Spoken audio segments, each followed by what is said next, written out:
This episode is sponsored by Describe, purveyors of finely crafted box text for GMs. Give your players immersive descriptions of your world, written by award-winning writers, by visiting describe.com/thedamageguild and using the coupon code THEDAMAGEGUILD to save 10% off your subscription. That's dscryb.com/thedamageguild. Coupon code THEDAMAGEGUILD. Previously on the Damage Guild podcast. I'll talk to the bartender. You haven't seen a couple of short fellas, have you? You open the door, walk into the tavern, and you see a couple of short fellas. Hey, we have to have a group hug moment here. Thought I'd lost you forever. I was so worried. We did too, Shabba. We should definitely talk about what we heard, but not here. You sail back to Nenept. You arrive back at the Sapphire Saber. Home sweet home. Oh, thank goodness we're back. It's safe. They are looking for these artifacts to collect them because that's what they think is going to trigger the Armageddon scenario. So if the orcs are moving north from Ironfang into Waspel, does that mean they believe the crown of the Emperor is located in Ormog? I think it's time we bring this to the council. There will be a few members near enough that I could call them together tomorrow morning. I think tomorrow morning is perfectly reasonable. Shadagath. Shadagath. Shadagath.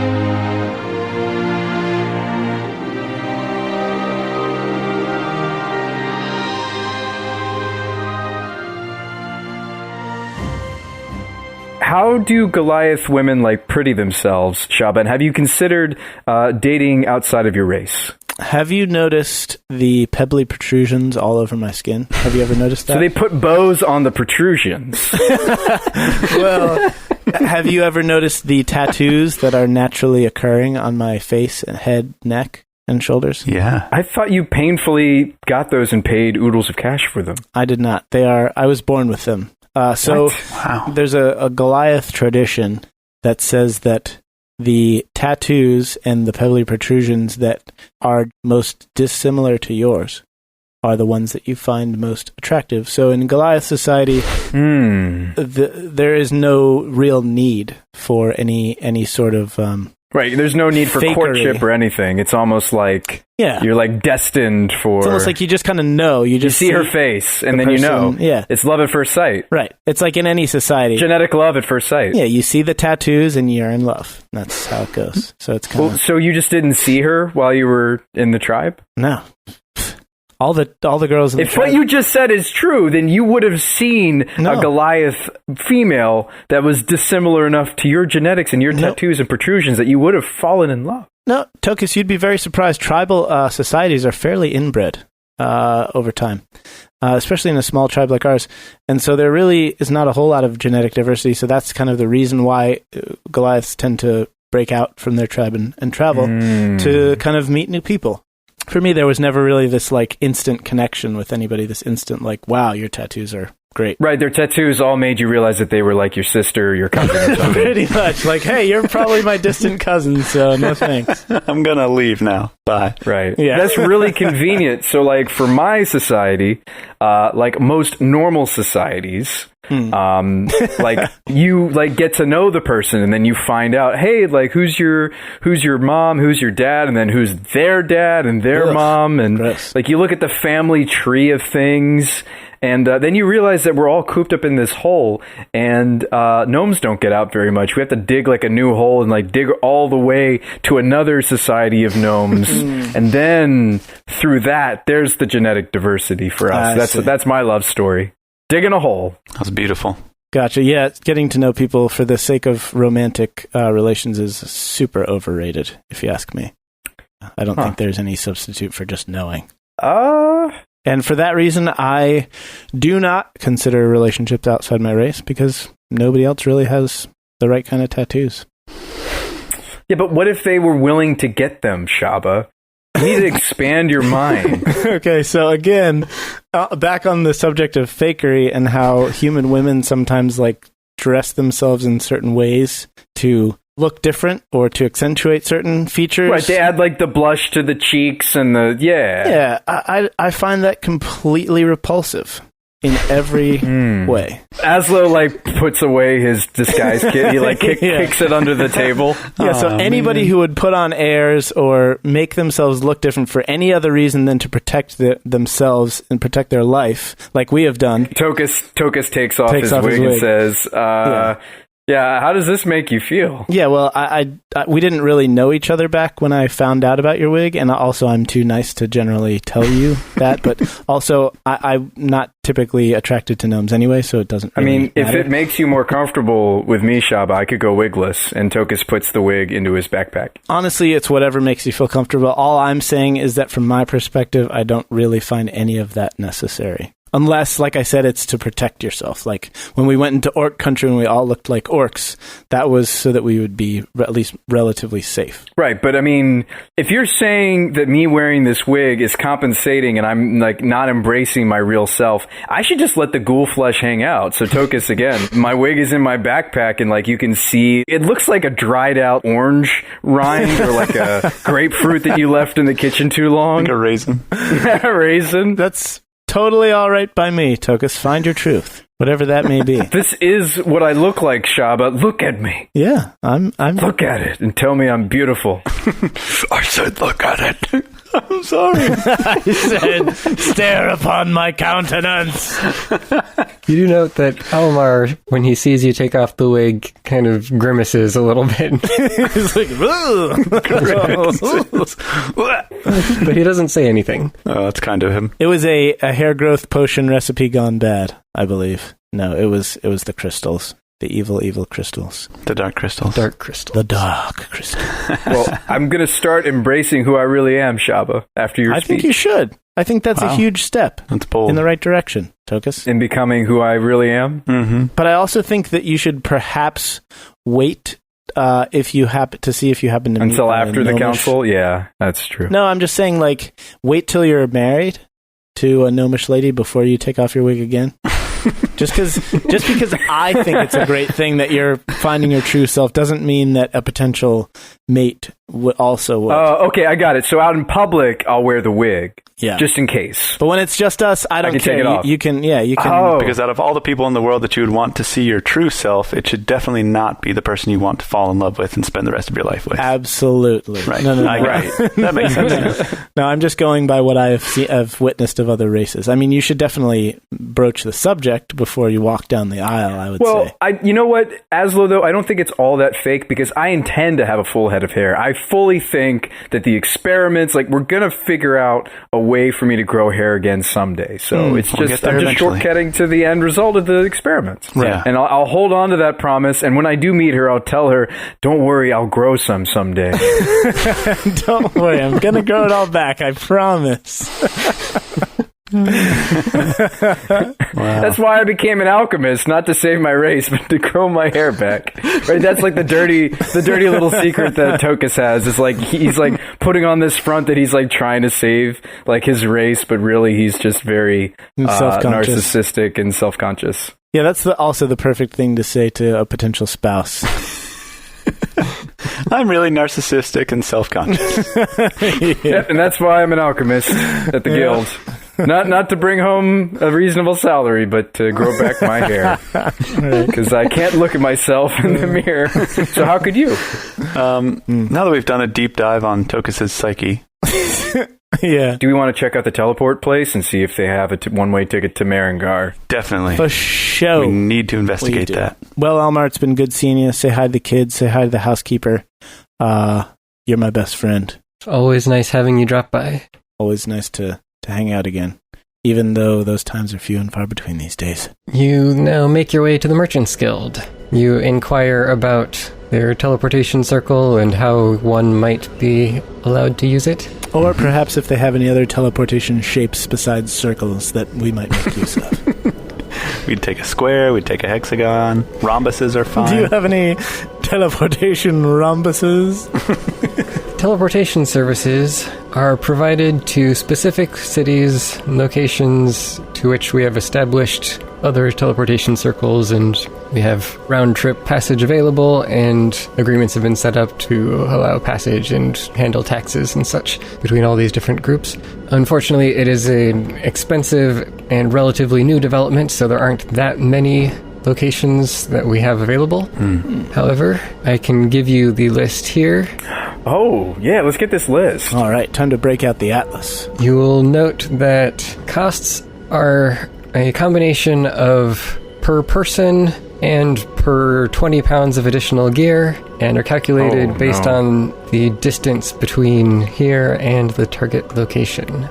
So we will have to travel light, I presume. And pay a lot of money either way. Yeah, maybe we shouldn't get me that plate armor after all. I've pasted the list into the chat, but you'll see we have one city in Merengian available. It's a little on the expensive. It's really expensive. So you can travel to Reistergan, which is the largest city in all of Merengian, the country of Therad. Distance of over 2,000 miles, cost of 114.4 gold pieces per person, with an additional 20-some gold per 20 pounds. Wow. Reistergan, wasn't that the name of that band you were in Bard's College, Azlo? Oh, no, it's close, though. Oh, okay. I thought it was kind of like a Chicago sort of thing where bands name themselves after cities in Merengian. I thought that was like a big thing. You're thinking of Rat Pile. Yeah, that's the one. Oh, yeah. Rat Pile. So, hold up. What do you know about Reistergan? What do you know about Therad, Azlo? You do know your own continent, don't you? I know that Reistergan is the biggest city in Merengian. That's for sure. It's the capital of Therad. I played some shows there back in the day. Well, what can you tell us about Therad or Reistergan? Ramadan? What is it again? Reistergan. Rastafarian. Reistergan. Tell us about what you know, Azlo. I will do so in Thane's voice. Reistergan is the capital of Therad. It is kind of the center of culture in Merengian. Oh, that Merengian culture. Yes, Merengian as a whole didn't fall into nearly as much chaos as Ilthrad did after the fall of the Empire. So the nations over there are much larger, often as big as 10 different countries in Ilthrad. So it is ruled by a descendant of one of the old rulers from Imperial times, as are most of the Merengian countries. Wow. So they still hold to their old duchies and so on. Reistergan is probably the largest city in the known world. Wow. Dang, dude. It has population of possibly as many as several million living inside of it. Oh my god. Wow. With surrounding countrysides spreading out for miles in all directions with farmlands and such to support it. Wow. Anytime I hear of a huge, sprawling city in fantasy lore, I just immediately think Ravnica.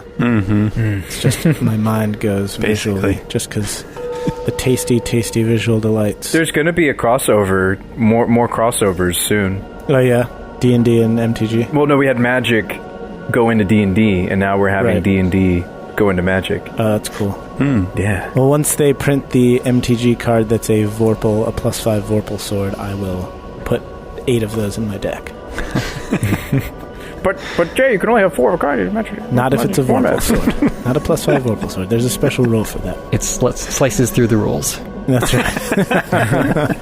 It slices the head off the rules. Guys, if we just make lots of money, we could go. Oh. We don't have to hop on a ship. Dude, it's simple. Why didn't I think of that? Guys, if we just make lots of money, we'll have all the power that we need to win the game. That's a good idea, Tokas. I feel like that's the answer to a lot of problems in life. Just make a lot of money. I think maybe you're right, Tokas. Maybe we should just get rich. Then everything will be easy. That's how I've solved all of my problems, yeah. Wow. This is a new paradigm. Well, but money literally is tying into our main quest, one of our main quests. Yes. It's true. All right, so let's just say if you all travel light, the cost is going to be somewhere around 150 gold per person to teleport there. Yeah. That is compared with sailing on a ship there, which would get you just to the shore, versus Reistergan being more towards the middle of the continent. Yeah, but how close is that to where we actually need to be, Azlo? You're not sure exactly where Felmandar is. I don't remember from the vision. I don't think I said a specific location. He's got a traveling circus, doesn't he? Yeah, and he's a traveling group. Well, but we save a lot of time if we just do the teleportation. You could teleport there, or if you took a ship there, it would probably cost you somewhere between 20 and 30 gold, depending on what ship and what route, and take you 1 to 2 months, again, depending. Phew. Okay. I think it's obvious that if we teleport there, it's going to be a one-way trip, and we're going to have to take a boat back anyway. I thought this was a round trip. Is it? Is it per round trip? No, this is one way. This is one way. Wow. One. So we not only have to be able to pay for this, we then have to have 20 to 30 gold left over to get back. Otherwise, we're stranded in Merengian. Or maybe they let us teleport back if we have lots and lots of money. Well, if we have lots and lots of money, then we wouldn't have the problem that I'm describing, Tokas. It would be a non-factor. I'm just saying it sounds like the way that we handle this trip is going to be based on how much money we have. Well, that's why I think your earlier suggestion of making lots and lots of money makes a whole lot of sense. And I think we should do that. Let's continue to agree with each other in argumentative tones. For crying out loud. How many times do I have to tell you I agree? I think we're all right. Okay? Just... No, I think we're all right. Wait, are you disagreeing with me? I think what you said is right. Your point stands, Tokas. So we need about 300 gold a person to do that. If we want to make a round trip. Approximately. But I repeat, I will not ever spend my platinum pieces. I will not. So I'm going to need approximately 370 gold, non-platinum, to include my 70 gold worth of platinum. What if you were buying Galapagos route? Then I might be able to splurge a little bit. What's the full rundown as far as how much time we have left? So you know that Felmandar has been performing across Tiv, Bransdell, and Porin. Okay. They're the 3 countries south of Ferad. So it's actually relatively close to where you're trying to get to. Okay. You also know that the wedding is supposed to be in late spring, and it's currently late fall, so you've got probably close to 6 months. That's a long time. But in about 3 to 4 months, we'd have to decide whether we're teleporting or boating. Yeah. Honestly, it might make sense for us to teleport, then boat. Or we could boat there and see how rich we get while we're in Merengian and decide whether we're going to teleport or boat on the way back. That way we'd be able to take all our stuff with us. Right, but I also think boating back has its merit because if we get a bunch of stuff while we're in Merengian, right? Like, let's see, I see that really shiny Mechanamount, that I've been really wanting. We won't be able to take that back with us. So maybe what we're really saying to each other right now, Tokas, is that we should boat both ways. If we boat both ways, we can take the plate armor that we're hopefully we need to do that, all right? Screw trying to solve the world's problems, okay? We're gonna go get me some plate armor so we can rescue Azlo's girlfriend, wife-to-be, okay? That's what we should do in the next 6 months. Which of these destinations in this teleportation circle network are closest to Glassrock? Is it Fisnalar? Is it Triviset? It's Triviset, right? No, Triviset is the island that you stopped off on the ship the first time. Glassrock is closest to Darskili in Dynesia. That's a pretty cheap teleport. Saves us 222 distance in miles. Okay. I'm down for that. You guys want to... It's teleporting a little bit farther than Glassrock is, then you walk back a little ways. Yeah, so we'll be teleporting a little further southwest or southeast and then making our way back. Mm-hmm. Yeah, but I think the sooner we can turn these scraps into plate armor for me, the safer we're going to be. Then I can be a real tank. And you can be a real hero, Tokas. The more of a tank you'll be, but the heavier you'll be as well if we do decide to teleport. If you were to perchance sink while we were boating over... Well, I don't have to throw away my current armor. I could keep it. And I don't want to throw away my father's armor. Yeah, so it would essentially just be a flavor thing for you to keep wearing it. It wouldn't actually, help in any way. Well, actually... So, I mean, not to give away my plans... No, I'm pretty sure that's accurate, though. So, you could wear it, but it wouldn't help you. I was hoping that Spaith could incorporate my father's armor into these pieces of plate. Wow. That was my plan. That's a cool idea. So the next question is, how much is it going to cost for Spaith to size that armor to you and work in all those deets? Because you got to have money for that. Then you got to have money for the teleport. Then you got to have money for the boats. Because remember, we can teleport to Darscali and then teleport back. But personally, it's 2.22 gold pieces for every 20 pounds over, in addition to the 11.1 gold per person. And I'm carrying 126 pounds worth of gear. So, oh, really? Yeah. I just weighed it this morning. Yep. Yeah. According to D&D Beyond, anyway. That's really, really helpful. I actually don't really have... Maybe we should make D&D Beyond versions of our characters just to, like, weigh our stuff. So, what I have... Admittedly, this is from near the beginning of the campaign, but I had that Tokas had roughly 100 pounds of gear, and Azlo had roughly 20 pounds. And it's going to be higher than that now that you've gained more stuff. So last time we had talked, we were sort of debating it based also around whether or not we thought we were going to go down south to the far end of the mountain range to deal with what we believe is the cult headquarters. Are we still considering that plan of action, or are we saying we are giving this information to the Sapphire Sabers in the hopes that, I guess we'll find out tomorrow morning, in the hopes that they'll take care of it from there? Well, if they want us to do something, if they send us on a quest, I'm certainly not going to say no unless it would take longer than 4 months. Yeah, exactly. Let's get our next quest before we do something selfish like upgrading my armor, which is really important, by the way. Yeah, I think it's worth upgrading your armor just for the fact that it will stop you talking about it all the time. Yeah, but like 20 armor class versus 18 is significant. That's a big deal. No, believe me, if I were in your shoes, I'd be talking about it all the time too. Like, I can't stop talking about my lightning bow. So, yeah, just saying.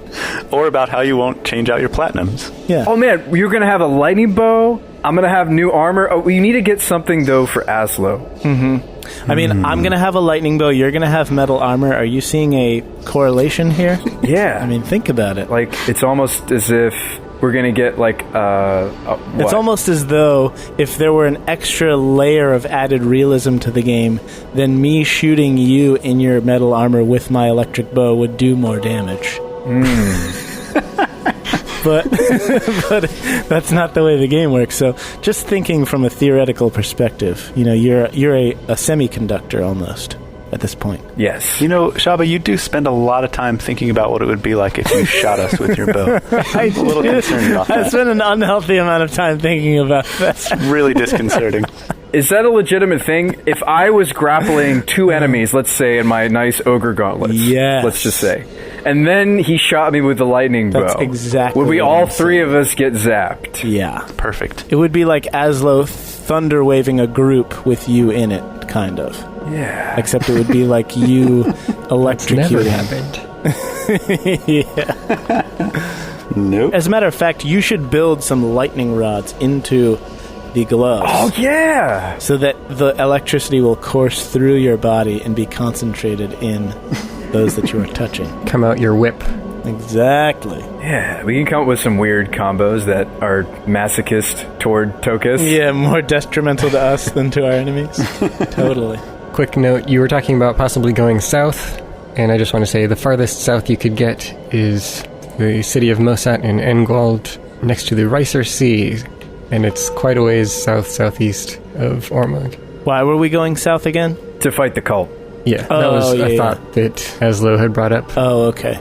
Gotcha. So the cult is way, way, way, way, way south. Well, guys, I want to get home and mess with these parts, and you need to get to bed, Shabba, so you can wake up for your, self-imposed goatsmiths. Yes. And Azlo, you should start writing those letters, man. I mean, if you just want to roll up in Merengian and just, sweep her off her feet, nothing better than a bunch of postmarked letters starting tonight. that you can claim to send, but they got returned to sender, so you can make Felmandar look bad. Exactly. That's a good point. Look, these all say return to sender, and they're in Felmandar's handwriting. I've been trying to write you this whole time, my love. At least for the last 6 months. He took the time to put them back in the mailbox rather than just burning them. It's actually quite thoughtful of him, now that I think of it. Disregard that. And he paid any extra postage to send them back to Nenept. That's a great idea, Tokas. I'm going to start doing that right now. And so you can make it look like you weren't actually spying on her from a distance. You can open one of the letters as an example and take it out and be like, by the way, if you're thinking about marrying Felmandar, don't do it. I still love you. Just on the off chance. So let's see what they say in the morning, and then we'll go from there. All right. I go to sleep. Yes, but let's not cut straight till morning. I want to be up all night making my new clockwork Cthulhu. Okay, so you stay up all night making your whatever clockwork device you wish? I make a really cool Mecha Cthulhu with, like, new, like... like a claw or something this time, and you know, like, and it's like taller and stuff. It's a better design than last time, so I want to scare Stripey with it. Actually, no, he ate the last one, so I'm gonna just keep it to myself. So you spend all the night tinkering. Shabba sleeps. Azlo sleeps, I assume. Mm-hmm. And when morning comes, you get up, eat breakfast, and you receive word that your items have been identified and are waiting for you. I go immediately. The Damage Guild Podcast. More refreshing than a flagon of wood elf tears. Hello, everyone. I'm Jay Stout, and welcome to the Damage Guild Podcast.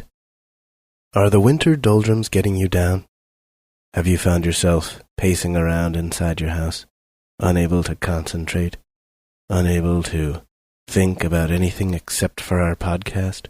Well, you're not alone. That same fate has befallen millions of DGP Nationites. The only cure? A trip to one of our social media platforms. Twitter, Facebook, TikTok, Instagram, Twitch, YouTube, or Discord. Have fun conversations with others who feel the same as you do. Commiserate on a spring that seems as though it is taking forever to get here. A discourse on the sad state of current events.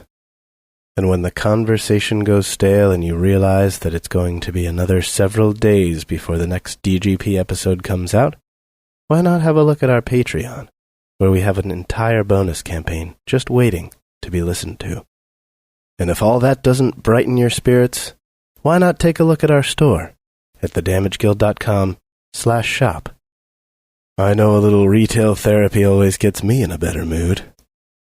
Well, here's to hoping you're having the cheeriest February of your life.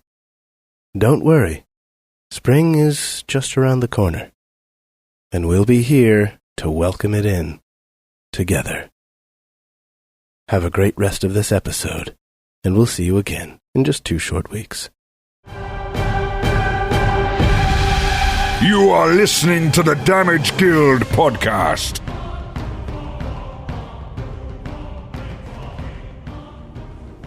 Yeah, the queue is shorter now that you're iron. Oh, yeah. Gotta love that iron privilege. The stone with a picture of a crate on it. This is a tote stone. Tote stone? Totes. Totes. It totes is. This flat, river-smoothed pebble is about 2 inches long, 1 inch wide, and feels noticeably heavier than it looks. When touched to a non-living object that weighs 50 pounds or less and could fit within a 3-foot cube and the word tote is spoken, the stone absorbs the object into an extra-dimensional space. Any time thereafter, if someone within 5 feet of the stone says the word vacate, the object reappears on the ground by the speaker. The tote stone can hold only 1 item and its contents at any time. Whilst an item is stored, a rough engraving of it is visible on one side of the stone. Regardless of whether the size or weight of the object stored, the stone always weighs 1 pound. Guys, there's something in the stone. What? Let's see if there's something in the stone. Yes. It could be anything. Let's go into our extra-dimensional room. My extra-dimensional room. Oh, we'll go into the extra-dimensional room so that we can open up something that is extra-dimensional space. It could be literally anything. We have extra-dimensional space inside of a very small extra-dimensional space. Everybody draw your weapons, your extra-dimensional weapons. I step just within 5 feet of the stone and I say, vacate. As soon as you do, a large crate appears on the ground next to it. Ooh. Wow. A whole crate. We could do all sorts of things with that crate. We could sit on it. We could... Not that stand on big. Let's see. 3-foot cube or smaller. Yeah, so it's much larger than the stone, but it's like maybe 2 feet by 1 foot by 10 inches tall or something like that. All right. Okay. I take out the crowbar that I bought after I traded our other crowbar for drink. I mean, what? What are you talking about? And then I take it out and I pry open the crate. Yeah. Oh, yeah, it's not the crate. It's what's inside the crate that we want. Yeah. Mm-hmm. And inside, you see neatly arranged in little holding slots are 3 glass bottles that seem to be holding wine. Oh, best magic item ever.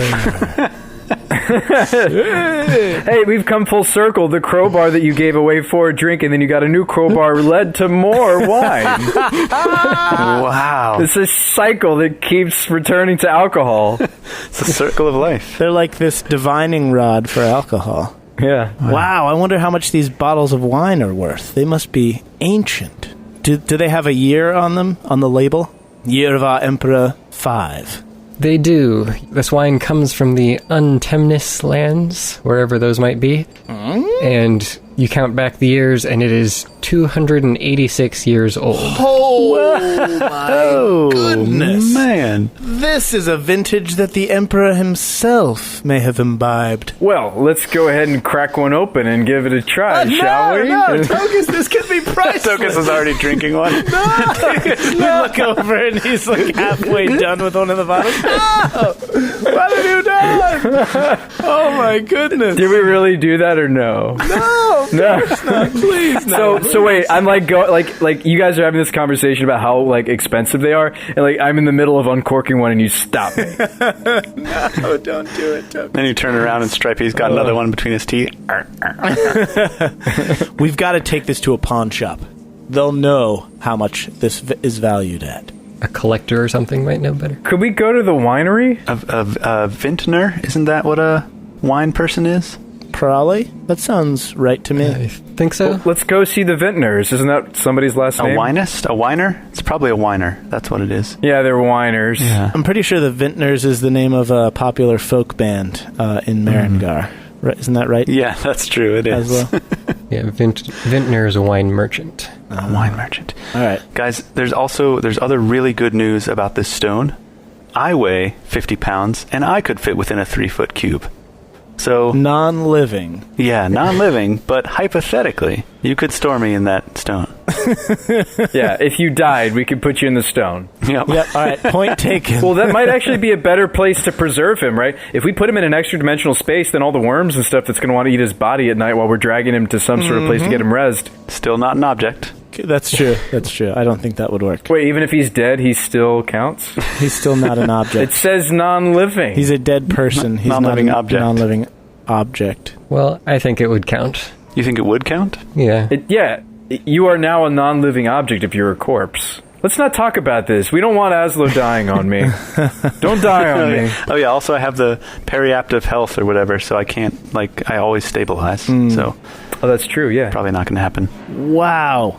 In other news, did we notice that guy crackling whenever he used this lightning bow against us? No. Would you like to tell us what it does? Yeah, so it casts whatever that lightning spell is that deals 4d6 lightning damage on a failed save. What's that spell called? Is it lightning bolt, lightning storm, lightning? I'm pretty sure that's just called lightning. Lightning? Or chain lightning? It's not exactly like a spell. So, if you target somebody within 120 feet, then they die of lightning damage. No, they make a DC 13 dex save, and each creature in that line within 120 feet makes that save, and they take 4d6 lightning damage on a failed save or half on a successful one.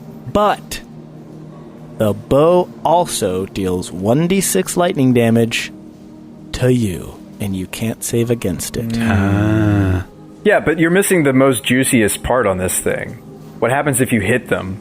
I already said that. The 4d6... No. That's in addition to the streaking lightning behind it. Yeah, I said everybody in that line. In each creature in the But 120 it's saying you're not reading it properly, dude. On a hit, the target takes damage from the arrow, plus 46 lightning damage. That's unrelated to the DC 13 Dex saving throw, bro. Right. From how I'm reading it. Oh, okay. Yeah, so... You do realize that's an insane amount of damage potential. So, bow has 3 charges, and it regains 1d3, but if you use the last charge, there's a chance on a 1 that it will crumble to ashes and be destroyed. So being risk-averse, I will never use the last charge. Yeah, you will, dude. It's a 1 in 20 chance. It's not a big deal. You will. You will if you are the wielder of this bow, but I will not. If we were dying and we needed one more shot from the lightning bow, you wouldn't shoot? No, of course I would shoot. I would use my regular hunter's mark and do lots of damage that way. But if you need to deal AoE, bro. If you were dying and there was 10 people standing in a straight line right next to me... Straight line? Yeah, I'd do it, sure. Like a bunch of cultists going to this little, like, altar to say a prayer or, like, take a dip of, like, this, special Kool-Aid. You would take the shot. Or they're standing on the line to take Holy Communion, right? Like standing in line to the priest, and then I just shoot them all in the back. I would totally do that. Couldn't you use your 1 episode inspiration for that roll? It's a D20 roll. No, it's not something you could get advantage on. But the lightning effect is the dex save. It doesn't have a specific type of roll name assigned to it. Okay, so you couldn't. Such as saving throw or ability check. It's just roll a D20. All right, the bow is yours now, and I hand it to you. You have earned it. You answered the question correctly. Wait, how did you get the bow in the first place? You never had it in the first I didn't place. give it to you. You are now worthy to wield this bow, Shabba. Congratulations. So I make a ranged weapon attack. On a hit, the target takes damage from the arrow plus 46 lightning damage, but then that comes after... Each creature in the line from the target. I gotcha. So the saving throw for 46 is for everyone between you and the target. Okay. And then the target is just the attack roll instead. Okay, so the target does not get a save? Right. Wow. Awesome. That's really good. Well, you have to hit them. Sure, yeah, of course. It's on a hit. Yeah. So for the target, it's all or nothing. For everyone else in between, it's all or half. That's still insane. Yeah. It's still me saving against missing them. I mean, you can just kerblam 2 people per combat. Per day. Per day. Yeah, if I line up the shot right. And it is only 120 feet, whereas a longbow short range is 150. 120 feet is so much distance still. It is. It's a good distance. I'm not complaining. Yeah. I'm just saying. I mean, you're shooting literal lightning out of your bow. Can you, cut it some slack? Just something to be aware of. This is literally the coolest item we've ever seen. It is. It's cooler than your strength gauntlets. No offense, but to me it's cooler than... your strength gauntlets are super, super cool for you. But offense. But for me, this lightning bow is the bee's knees. It's the knees of the bees. And Sean just slides out of frame. Yeah. No, your gauntlets are like bonkers. They're buzzonks. Don't get me wrong. It's 5 free points of stats, bonkers. Yeah, exactly. It's insane. Yeah. Went from 14 to 19 because I never put a single point in strength because who needs strength? I'm pretty sure Thane stuck that in the game because I was making a new player mistake, which is not upgrading one of my characters' primary stats. Is it the blasting bow of bolts? Wait, where did we get it? Oh, we got off the the bandit's bow of bolts. The bandit's bolts bow. The bandit's bow of The bandit's blasting bow of lightning bolts. Yeah. Spitting lightning 3 times a day if you're feeling lucky. That's right. Well, what should we do? Oh, yeah, we got to go to the Vintner. Yeah, so we got to go to the Vintner and get these wine bottles appraised. By the way, for any of our listeners who is a DM, if you've ever felt like you've got more ideas than prep time, or if your players are always doing the thing you least expect them to, there's a great site called Dscribe. That's DSCRYB.com, and it's got a growing library of over 1,400 descriptions for places, creatures, spells, all ready to be customized for use in your own campaigns, so you can free up your creative energy and stay one step ahead of your unpredictable adventurers. Just visit dscribe.com/thedamageguild and use code THEDAMAGEGUILD at checkout to save 10%. That's dscryb.com/thedamageguild and use discount code THEDAMAGEGUILD. Is that really what it's called, or are we just going to keep saying it and none of us is going to actually Google that? Vintner is the real thing. It's a Vintner. Winemaker or seller, for sure. Yeah. Well, let's go to the Vintner and see if we can get all the money we need for this teleport trip off of these. We'll haggle them. We'll be like, no, this is the king. These are the kings. Look, check the year. You're never going to find a bottle of wine like this ever again. Yeah. It's a rare beyond measure. Azlo, can you haggle for us? We're not very good at this, as I can see already, playing out. It's my speciality. Is his name Vincent, by the way? Can his name be Vincent? Vincent the Vintner? Pretty please. Sure, since I doubt you'll ever come back here again. Yes. Yeah, it's true. Vincent's Vintage Vintners? Vincent Van Vintner, go. Alright, so you make your way to the winery. Yay! Yeah. Sweet. Can we pick up some wine for ourselves, like some cheap stuff after we sell this? Because I'm really feeling some wine, because you didn't let me drink it earlier. Yeah, we'll sell these priceless bottles of wine and pick up some cheap wine to celebrate. That's a good idea. Yeah. I like it. But we'll pretend that we're drinking the good stuff. Yeah. We'll reminisce. Mm-hmm. Yeah, once the headaches start, we'll just ignore them. We approach the building and Yes. go in. It smells of Grapes. fine wines, Mm. grapes, Mm. grape juice, and wine here. Pungent aroma. Do they have somebody like holding the ropes and they're like squishing the grapes in one of the barrels? One of the Not big in the vats. store. Yeah, in the store. Oh, okay. Is that in the back? I want to see that. I ask if I can get the grand tour. Everybody get in your bare feet and start squashing. Do you pay for the hour? This seems really therapeutic. I'd like to do some of this. I'll do this for free. I mean, the store just has bottles lined up of various wines of different vintages, and it has large barrels for the cheaper stuff. Nice. I don't know if they'd let hobbits do the squishing because you might get some hairs. And Hey, Mr. Vintner, what's your name? I mean, Mr. or Mrs. Vintner? I should give them a real name. Yeah. I still think Vincent von Vintner is pretty good. I like that one. Go with Vincent since you want it so much. All right. His Thanks. name is actually Vincent. Or Vince. Vince? You can call me Vince. Vince the Vintner. Vince. Sweet. Vince Vintner. So, Vince, ever seen a bottle like this before? Bet you haven't. It's 286 years old, my friend. whoa, Shabba, we were going to let Azlo do this. What are you doing? I'm just warming him up. I'm warming up the crowd. Aslo's going to hit the home run. No, we're not even here. Just Bumps that spike. Yep. Oh, where did you find something like this? I approach from like a different direction and I say like, is that ancient wine you're holding? That looks incredibly valuable. Wow. Oh, I don't know about that. Is that up for sale? It's just a dusty old bottle I found in the attic. I just thought it might be worth a couple of gold pieces, maybe. Oh my gosh. You really think it's worth that much? Yeah, it looks like a really old vintage. That could be worth a very pretty penny. Are you selling it? I was thinking about it. I would say that's worth at least 1,000-2,000 gold. Wow, really? You think? I think. I don't know about you, but I'm not a wine collector or anything. What do you think, mister? Vince does not seem to be buying this exchange. Everyone knows what we're up to. Everyone's always on to us. Well, if you were looking to sell that, I'm sure I could find a nice collector who would be willing to pay good gold for that. What sort of price range were you thinking? 2,000 gold. I have no idea. I don't know anything about wine, but yes, 2,000 gold sounds great. I would sell it for that. And I have 3 bottles of it, by the way. Yeah, so 3 times 2,000. I would sell one for 2,000, but then the price would probably go up after that because it would be even rarer. Because the guy already bought the one. that's how economies works. Definitely. No wine sells for that much. Oh, man. But This wine could, if you really put your mind to it. This particular vintage will set you back to a time before the calamities. That's right. When a noble king ruled and the wine tasted better because people weren't scared as much. When the wine flowed like wine. A time when airships roamed the sky and the emperor sat on the throne. This is maybe even made on an airship. You don't know. That's right. they just have grapes growing on the airship. For extra levity. Fly it around to wherever the temperature is best. Yep. Bask in the sunlight.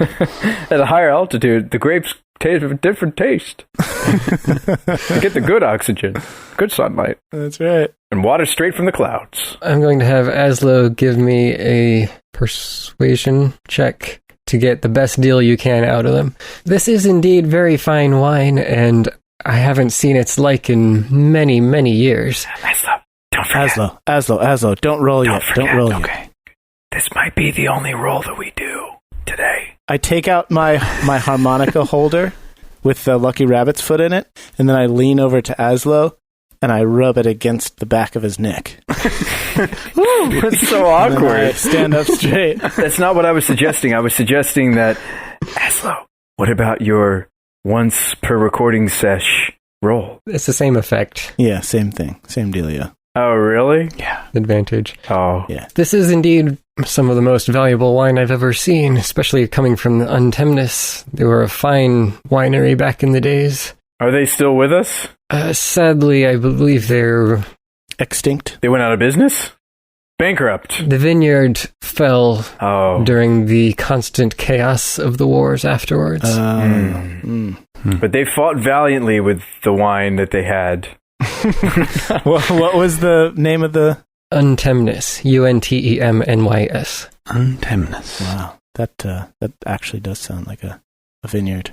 Give me your roll. I would like to make my diplomat roll first to see if I can charm him. So it's also a persuasion check, but this one's contested by his insight. Okay. Wait, you can charm him just like that? You know, we seem like we could be good friends.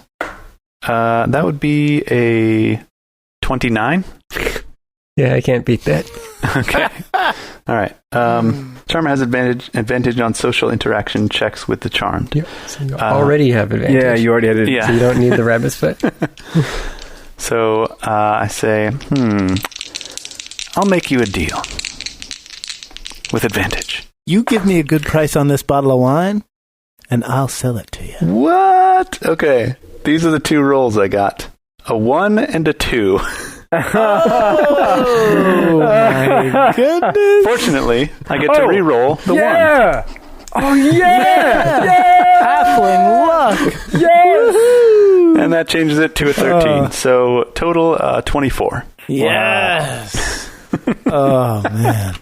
It's good to be a halfling. Have like an awful conversation, and then you're just like, but I'm a halfling, and then put a smile on his face. But wait, I'm a halfling. Did you realize? Did I mention I'm a halfling? It's just Prince of Persia. I just like rewind time for a few seconds. What? Yeah. Let me try that again. It's more like you're just talking and you start tripping over your words and such, but then you just happen to say something that triggers a thought or memory in the back of his mind, and he has a good response to that. He remembers that he used to have a friend who was a halfling, and he remembers all these fond memories of them frolicking in the flowers and playing, like pushing each other on the swing. Yeah, exactly. As it was like my old grandpappy used to say, and the vintner, like a tear comes to his eye. I used to be real close with my old grandpappy too. My old grandpappy used to say that as well. My old grandpappy said the same thing. Do we have the same grandpappy?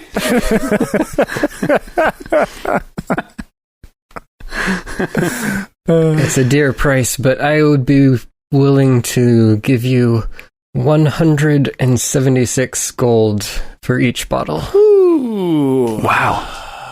176. That is mucho. Make it 180 apiece. I lean over to Azlo and I whisper. I say, tell him to make it 180 and we've got a deal. You already made your roll. Oh, was the role representative of us, like, bartering already? I think so. Yeah. Okay, all right. Well, sorry, no deal. I close up the cask and walk out. That sounds like a deal to us. We'll take it. Wait. What about using Shabba's idea? Sell 2 bottles, we keep 1. No, we sell 1 bottle, we keep 2. No, sell 2, keep 1. Honestly, I'm not sure how easy it's going to be for me to find a buyer at this price, so that I'm not losing money on this, but... Oh, you don't want to buy all 3? Is that what you're saying? I will buy them. If I find someone wealthy enough to buy 1, they'll probably want all of them. Surely, if you're willing to buy them, you can find someone who will purchase them for far more than you're paying us. I'm sure I'll find a buyer eventually. It could be months or years down the line, though. Do you guys want to keep 1 just in case we're ever in the presence of somebody really rich and royal? Or keep 2? Tokas, I've already told you. I'm going to keep 2 or 3. This is, after all, my wine. Is it your wine? I thought it was our wine. It's my magic item that I found. And therefore, the cask inside and the wine inside that are also mine. If we sell one now, we can use that money to help forward our adventuring to teleport to some sort of rich nation where we could sell it to somebody who really has money. Correction. If I sell one now, then I can use that money to finance your trip because you have very little money. You know, Shabba, technically, everything that the party finds belongs to the company. That's right. That's true. Here, Azlo, here's your bottles of wine. Thank you. So we are selling at least one, right? Let's sell one at this price and then hang on to the other two. Wine is a very, very popular item. Why not sell two and just keep one as that like rare clutch gift? Because if we sell two, then we only have one left. That's how 3 works. That's how the number 3 functions generally. I like the idea of keeping 2. We could give one to the king. Get in sweet with him again. Yeah, if we ever need to use them as a bargaining chip for something, then we have them. Or if we come across someone super rich, like Tokas said, then maybe they'll want to buy. Maybe if we come across like a Lady Restuvius type character who just collects things for the sake of spending all the money that they have. You know what else we can use as a bargaining chip? Gold. Oh, I thought you were going to say stripey. I think it's fair. Like, Shabba's got a good point, Azlo. We don't know. We could fetch a higher price for the other bottle or 2 bottles, but it might be good to sell the first for the sake of the livelihood of the company. Yeah, I mean, anybody can get gold, Azlo, but not everybody can get 286-year-old wine. That's true. And the longer we hold on to it, the older it gets. That's the good thing about wine. Could probably get more for 287-year-old gold, after all. I would assume so. Wine. If we could create some sort of time travel, we could make a lot more money. We could skip over the cult invasion and the marriage of your girlfriend and just move on to the next century or two. And Tokas starts devising a time machine in his head. All right, I will take one of the bottles of wine from the crate, and then I will nail the crate shut, touch the tote stone to the crate, and speak the word tote to put the other bottles of wine in the stone. And then I will sell the 1 bottle of wine to Vincent the Vintner for 176 gold. That right there is one person's full trip plus a lot of weight. Yep. Wow. All the way out to Ristegan. Don't lose that rock, Shabba. I will try not It's a to. valuable rock. It is. It's the most valuable item we own. Potentially. No, maybe the bow's worth more. Maybe the gauntlets are worth more. We've got magic items that are worth more, but it's worth a lot, certainly. Yeah, but we need these magic items or we're much weaker. It's the most valuable item that we don't need, that we could sell. Yeah. I mean, at some point in D&D, isn't there like total power creep where you just like walk up to some sort of weird, obscure, magical secret shop and buy like ridiculous items of monstrous power because you're just so rich? That is assuming that you play in a game world where magic item shops exist. Okay, that depends on the dungeon master. They're not really supposed to in 5th edition. You're not supposed to just be able to walk up and buy a magical sword. Right. Hence why we're not selling the gauntlets, Shabba. Oh, no, we wouldn't sell the gauntlets even if you could do that. Don't even suggest that thought to me. No, I didn't. He certainly didn't. I've grown so accustomed to them, I trickled some glue down into the gauntlets, and now they're part of me. They're fused to your being. Wow. Dang, dude. I feel the power, but the glue kind of like made it hard for me to close my fingers. How do you wipe yourself after you know? Oh, rock gnomes don't have to. Oh, wow, okay. That's amazing. You're like a self-cleaning oven. So after your early morning excursion, you make it back to the Sapphire Saber just in time for your meeting. To the council chamber. Way! Let's go. You sort of nervously walk down the hall. This is the first time you're meeting anyone high up in the chain of command. But they watched us while we were getting trained, Maybe. right? Possibly. When we had to like stand for our test or whatever. I guess. You have seen occasionally the higher ranked members around here and there, but you're not sure if you've seen actual leaders or not before. This is really, really cool. We might get to actually see them, and it might not do the whole like shadowy thing where they're like we're in the light, but they're in the darkness. Dude, let's get their signatures while we're here. Yeah, this could be worth something someday. I mean, their autographs. Definitely. Let's have him autograph one of the bottles of wine. Oh! And so Tokas runs to his room and gets his poster, and then brings it just in case. Just in case. Oh, yeah. That's right. You definitely need that. And like a quill and some ink and everything. Yep. Got your ribbon end poster.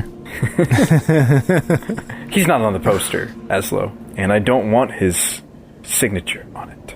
All right, we attend the meeting. You push open the doors and enter the Sapphire Saber's council room. A large circular table takes the central position. A detailed map of northern Ilthrod is painted across most of its surface. Whoa, dude. This is the table or the floor? Table. Some 20 chairs encircle the table and more line the outer wall of the room. Fine banners hang on the walls depicting the guild's colors and insignia. The room has no visible light source, yet somehow is lit as bright as day. 5 people currently sit at the table. Rather, 2 humans, an elf, a lizard man, and some other blue-skinned humanoid. Dang. Oh, it's Hallenheim. What? He's part of the guild. It is not Hallenheim. I definitely don't think it's Helen. And Hallenheim is okay. not a lizard man. Yeah. Well, that's the only lizard I know. Wait, Hallenheim's not a lizard? No, he's not a lizard. He's a dragonborn. Yeah. Oh, I mistook him for a lizard man. He looks lizard-like, but doesn't have a tail. Whereas this one does have a tail. He's an actual lizard folk dude. Well, I bet he'd get along with Hallenheim. They could talk about their cold-blooded nature. They might, yeah. The 5 seated members are spread around the table as if they all have assigned seats they're sitting at right now, and most of the members are just missing. So there's like empty chairs in between them? Yes. Okay. Oh, we go sit in those empty chairs between them. I do not do that. We're part of the council now, right? This was what the meeting was about? I grab both of them by the Inviting collars us. and hold them back. No, I don't. I do not do that. I don't go sit at the table. The first one to speak is one of the humans. He looks like he's probably about in his 40s. He wears gilded plate armor and a blue cape, both of them bearing the crest of the Sapphire Saber, and he has a 2-handed sword strapped to his back. Oh. Well met, fellow Sabers. I am Shogar Torres, Adamantite class. Wow. My fellow Adamantites are Kim Skelly Inak, he gestures to the lizard man, and Tafe Kwatai. You're gonna have to spell that out for me. He points towards the bluish humanoid. A genocide? Yeah, that's what I was wondering. Bluish. Kim Skelly Inak. This lizard man, he's dressed in very little. He has belts, straps, and other equipment with small pieces of hide and metal attached to his armor, and he has a bow and arrows and an axe. Tafe Kwatai is seated very tall as he can manage. He's a little bit shorter than most humans. His skin is mottled blue and green, and he has this vibrant orange hair. Wow. He's dressed in blue dragon scale armor and wears a rapier at his hip. You could make some sort of knowledge check if you want to see if you know what he is. Yes, I do. So, knowledge is based on... Is this like history, or what are we talking about? Just intelligence. Okay.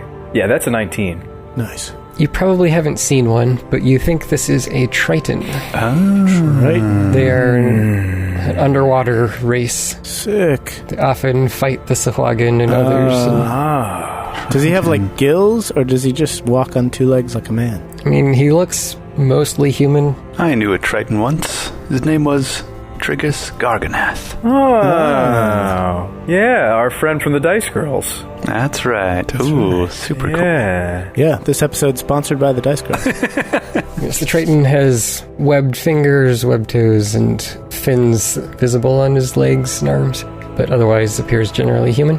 Also joining us are Orichalcum members Phalard Aldrun and Sadina Clearspring.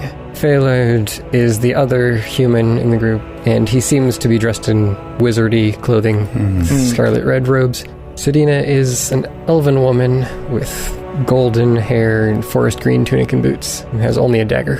So Phalard sort of gives you this fierce, kind of suspicious look. He's piercing our souls. Doesn't make any motion to acknowledge his introduction, whereas Sadina smiles and nods kindly. Oh, I like her. Yeah.